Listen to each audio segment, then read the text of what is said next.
During the heightened market volatility caused by the coronavirus pandemic, we conducted a Zoom call for clients on weathering the storm. This was another effort to share timely and relevant information about investment conditions. This podcast is a recording of that Zoom call, and we hope you enjoy listening in. Millstone River Wealth Management is an independent financial planning and investment advisory firm. We answer only to our clients. The wealth management plans we develop are based solely on our clients' goals. We welcome your inquiry to learn more. Please visit millstone-river.com.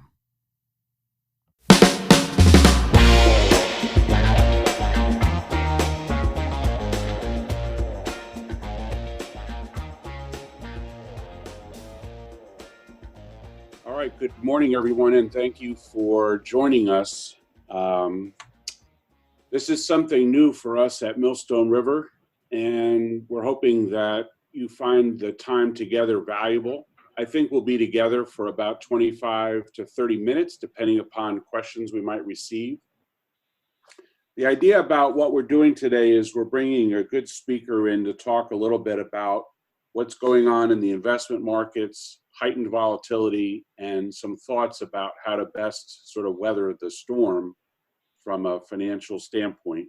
But I thought I would start with a couple of things because most people, if you're like me, you've sort of forgotten a little bit about what came in the world prior to COVID-19 and the coronavirus. So just for fun, I thought I'd share with you the biggest news stories of 2020 before the virus became the news story. And let's see if you remember when these things were going on. Back in January, at the start of the year, the biggest story was the wildfires in Australia. Anybody remember that? Also in early January, the Iranian General Soleimani was killed in a U.S. drone strike. Prince Harry and Meghan Markle announced plans to step down from their duties as royals. A Ukrainian flight crashed in Iran, killing all passengers on board. Donald Trump's impeachment trial began in January. Anybody still remember when we were talking about that as the big story of the day? On January 20th, the first corona case was confirmed in the United States. That was in Washington State. Kobe Bryant and 8 others crashed in a helicopter accident. All passengers on board were killed. And on January 31st, the United Kingdom withdrew from the European Union. Seems so long ago, doesn't it? In February, Trump was acquitted. On February 11th, the World Health Organization named the coronavirus as COVID-19. Harvey Weinstein was found guilty of rape and criminal sexual acts. Senator Elizabeth Warren drops out of the 2020 race. She had previously been considered one of the leaders of the pack.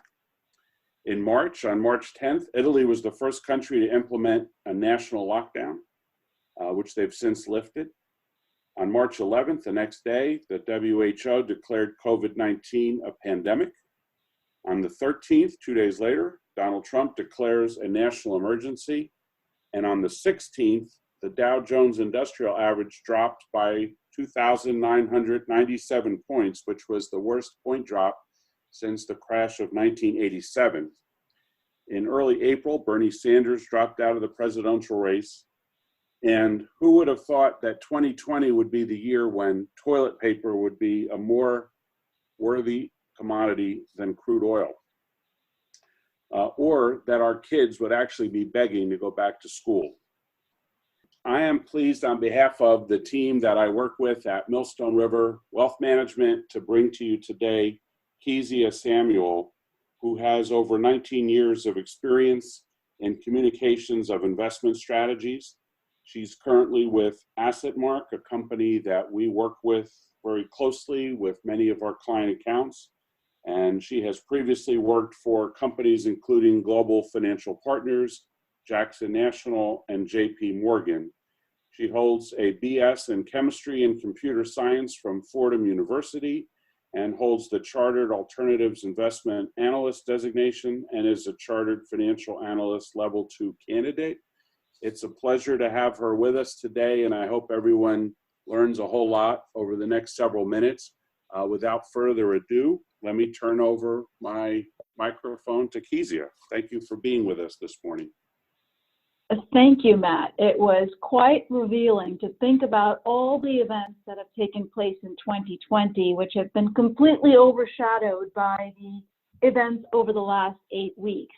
When you lay it out in that manner, it is quite revealing how quickly information moves in today's world and how quickly we have adapted to this new way of thinking. Let me see if technologically, if I can share my screen here as well to walk through in 3 parts discussion on what's taken place so far in the markets, what will it take for the markets to recover, and then thinking about some perspective for long-term investors. I know that in this fast-paced, moving environment that we're in, it's often hard to stop, take a breath, and look up above to realize that we have seen crisis. This time it's different than the last one, but nonetheless, we have not only survived, but also thrived. With that, let's get started. The very first one I want to start by talking is what's happened in the stock markets.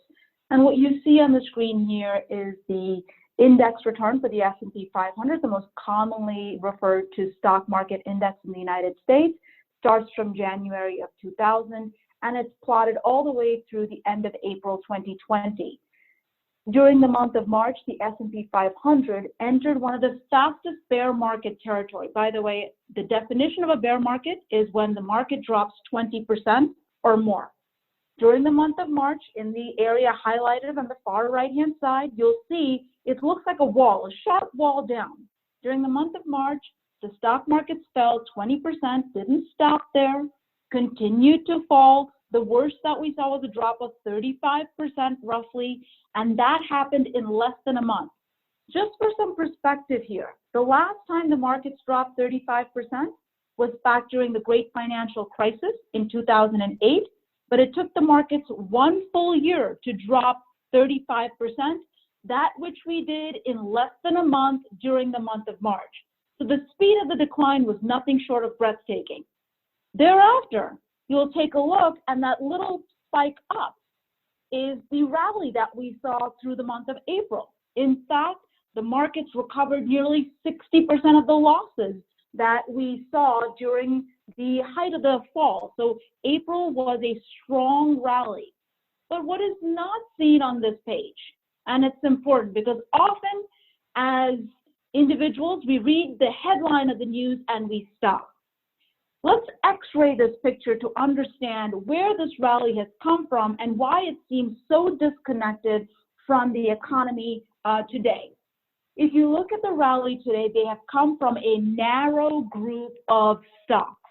That is, mega cap technology names have driven technology, and a handful in the healthcare sector have driven this rally.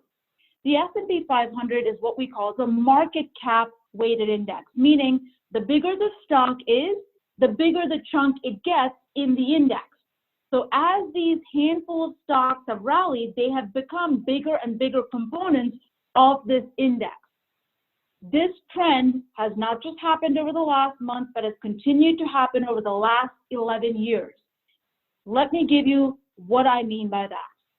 Over the last 11 years, as the U.S. has taken ahead of the global stock market rally, it is now represented as 58% of the global stock market index cap. Typically, in the history, it's averaged at 50%. So we sit on the high end relative to the global stock market's market capitalization, so to speak. Within the U.S., just 3 stocks, Microsoft, Apple, and Amazon, make up 9% of the global stock market index cap. The next biggest country behind the United States is Japan at 7%. 3 stocks in the United States is bigger than the entire stock market in Japan, telling you that this rally has been extremely narrow, and when you look behind, it's somewhat masking the pain felt by the broader companies by simply looking at the headline returns alone. In addition, the pain that we saw in the stock markets was not isolated to just stocks. The next screen here shows you what crude oil, or what happened during the month of May, was for the very first time. I never thought I'd utter these words out loud, which is they were willing to pay you $37.50 to take oil off their hands. Why would this happen? We saw a perfect trifecta storm. Demand was crushed as a result of COVID-19. In fact, demand has been crushed by 10 million barrels per day. At the same time, supply continued to remain in glut as a result of Saudi Arabia and Russia waging this war to try and knock out some of the U.S. shale producers, as the U.S. has emerged as #1 in oil production, and their economies are entirely reliant on oil for growth. They wanted to kick out some of the U.S. shale producers, so continued to pump oil to drive oil prices lower in the idea that some of these companies would go out of business. So we had an excess supply. And then finally, think about no demand and excess supply. Where are you going to store this? Unless many of you have a swimming pool out there that's willing to take oil, storage went from 40% of capacity to 70% of capacity. This perfect trifecta storm of low demand, excess supply, and a lack of storage caused oil to drop below into negative prices for the very first time. But since then, as Russia and Saudi Arabia have pulled back their supply constraint, it is certainly, we have seen oil prices rebound into the positive territory. Finally, an area that I think is not discussed as much in mainstream headlines or the newspaper is the volatility that unfolded in the bond markets as well. Typically, when stocks fall, bonds tend to rally. We saw the polar opposite. That is, stocks fell and so did bonds. What you see on the screen here is the most commonly used bond index. If you have bonds in your portfolio, likely some portion of the bonds are managed relative to this index, which is called the Bloomberg Barclays US Aggregate Index. And we chart that from the start of the year, just a year ago, to showcase the volatility that we saw. Look at the month of March and how sharply bonds also sold off. Why would this happen? Primarily driven by the fact that there was liquidity concerns. Anyone that was trying to raise assets and raise cash went to the markets to try and sell bonds, which still had a positive value in the midst of stocks falling. And when there are more sellers than there are buyers, you get to see this line unfold that you see on the screen, which is bonds also started to sell off along with stocks, driving markets essentially to freeze. And the bond markets are far larger than the US stock markets. And this is the heart of how companies access credit. This is one of the key reasons the Federal Reserve stepped in so aggressively during the month of March. It is not to stop the sell-off in stocks. It was this chart that drove the Fed to step in for the primary reason that this crisis, which is not a financial one, should not unfold to become one as a result of the liquidity crisis that unfolded in the bond markets. Since then, you can see bond markets have also recovered sharply, which leads us to the question of, was that it? Was that the worst pain behind us? Stocks fell, stocks have rallied. Bonds fell, bonds have rallied. And so has oil. In order to look forward, I'm going to use a very simple analogy of a three-legged stool. And each leg to the stool is likely to be a piece of the puzzle that the markets are going to be focused on. And what you see, the first leg is the containment of the virus. And on that front, we've had significant positive data. We have seen the term flattening of the curve being used across a variety of hotspots around the globe, from China, South Korea, Spain, Italy, even New York City here in the United States. So that is fairly good news, which the markets have reacted positively to. But I stated in this way, the containment of the virus that we've had successful front news on is the end of the first chapter in a storybook. It is not the end of the story. Rather, as we think of reopening the economy, it's the next chapter that we will step into. Reopening the economy is not going to be like a light switch. It's not a matter of on or off. Instead, think of it like a dimmer. There will be brightness that are different in regions around the globe, as well as sectors in the market. In the essence, the containment of the virus remains a developing story that the markets will continue to watch here in the near term, which leads us to the next leg of the stool that the markets need more data on, which is, well, as a result of this containment, of all of us being shut in our homes, what has the economic impact been here in the near term? And what you see to that effect is we have some data, but again, limited data. In the data that we do know, we've seen in the first quarter of 2020, the US economy contracted by 4.8% at an annual rate. No surprise, the contraction in our economy came from a lack of consumption.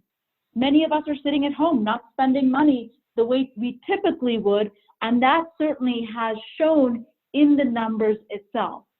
In addition, we have seen 33.5 million individuals claim for unemployment insurance, taking the unemployment rate to 14.7%. For any of you wondering, during 2008, I don't recollect in 8 weeks losing 33.5 million jobs. Surely this has to be far worse than what we saw in 2008. Now, there are differences relative to 2008, and where we have seen the impact today highlights one such difference. The areas that have been predominantly impacted are in the sectors of retail, restaurants, travel, leisure, transportation, the things that none of us are doing today.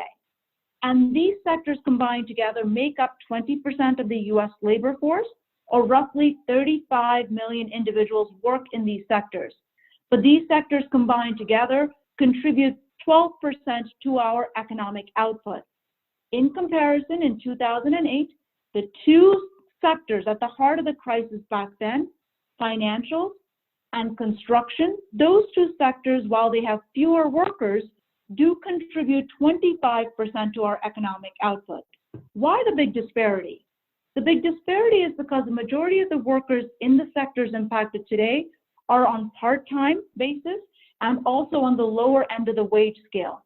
So there are differences, and it's important to, again, look past the headlines to understand the impact behind the scenes. Nonetheless, as this potential shutdown continues, and if we were to re-shut the economy as we strategically reopen, it is likely to take a different impact beyond the sectors that are obvious to us today. And the markets will continue to watch for developing news on the full clarity of the economic impact as well.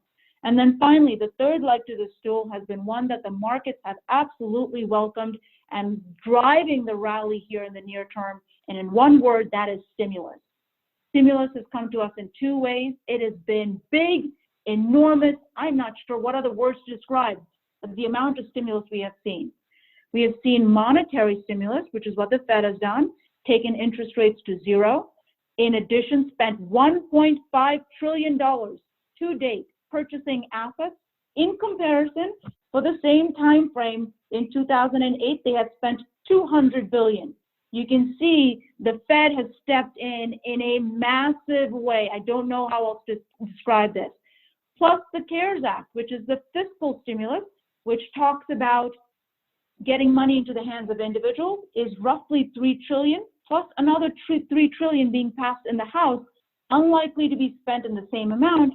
But again, these numbers are enormous. The best way to think of stimulus, and the reason the markets have rallied as much as they have, stimulus is like taking NyQuil. Imagine the economy caught the flu. Stimulus is like taking NyQuil. It doesn't cure the flu, meaning it's not going to make the recession, which is inevitable, go away. Instead, it's going to make the patient feel better so that the patient doesn't catch pneumonia. That is the aim of what we are seeing here with the stimulus being passed. With that said, I think as we continue through the uncertainties on the containment of the virus, as well as understanding the economic impact, it is likely market volatility will continue, which leads us to the classic cycles of emotions that we all feel. Often as investors, we feel most comfortable to buy or increase our assets when markets are rising. And on the contrary, when markets do present opportunities as they have fallen, we seem most reluctant to step in. Emotions can be a great asset as an individual for investing, but they can certainly turn into a liability based on our reactions to short-term volatility as well.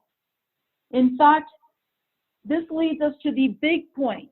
We are now reopening the economy, which will lead us to the key state of watching why the markets are rallying. What you see on the screen here is one of the descriptions of the difference between the stock markets and the economy. As investors, we often collate them or we conflate them as one big entity. The stock market is not the economy. They are two distinct entities. One certainly takes the cue from the other, but it is two different entities altogether. The stock market is often a leading indicator, meaning it is reacting to information that is likely to come our way, versus the economy being backward-looking based on information that has happened in the past. So we look to see, as we reopen the economy, are there years when the stock markets are positive despite the economy being negative? In fact, since 1930, what the chart shows you here is that there were 18 such years, and out of the 18, 12 of the 18 years, despite the economy being negative, the stock markets had solid positive returns and on average generated returns of 18+%. What does this tell us? This tells us again that the stock markets often tends to move well in advance of bad news being presented, and similarly starts to rise well in advance of good news being presented. We saw this in 2009 when the markets peaked in October of 2007 and started to fall. Guess when the recession was officially announced? 14 months later. Same thing. It bottomed March of 2009 and started to rise. Guess when the recession was officially announced to be over? 16 months later. This disconnect between the stock markets and the economy is one of a timing difference, and very important that investors, if you wait for the headline economy to present positive news, it's like deciding that you're going to go for a drive, but the only way you're going to drive is by looking in the rearview mirror instead of looking ahead. The last thing I'll mention is, shouldn't I just wait for the markets to heal or the economy to present good data before going back in? And here's the importance of staying invested, or rather the impact of pulling money out at the potential wrong time. We've seen a growth of $10,000 here from January of 94 to December of 2019. We did nothing. We just put it into the markets during that 26-year time span, invested it into the S&P 500. Take a look at the chart on the left. That $10,000 grows to $112,000 had you done nothing to it. But if you just missed 10 of the best days, that portfolio's return is cut in half to $56,000. Why does this happen? And it happens over and over again. That is because while the worst performing days absolutely happens during bear markets, so do many of the best performing days. In fact, they all cluster together days apart from each other. And this is one of the key reasons why trying to time the market can certainly become challenging for investors. And with that, I want to pause there, Matt, and see if you want me to clarify any of the statements I've made and or jump into Q&A.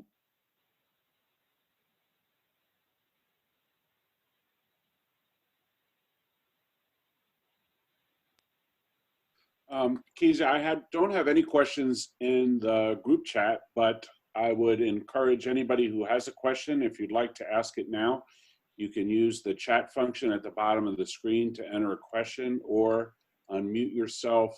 I say with some trepidation, unmute yourself to ask the question verbally. We'll just wait a couple seconds to see if there's any questions that come in.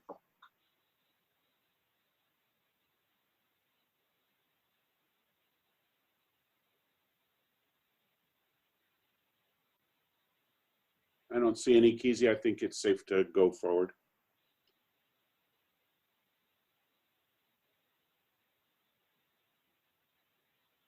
Fantastic. I just wanted to, as I close out today's comments, as we think about the markets over the long run, I know that this crisis feels very different, and it is. We've never been through a pandemic in the current century. The last time was during the Spanish flu of 1918, and certainly markets were very different back then. Our lives were very different back then.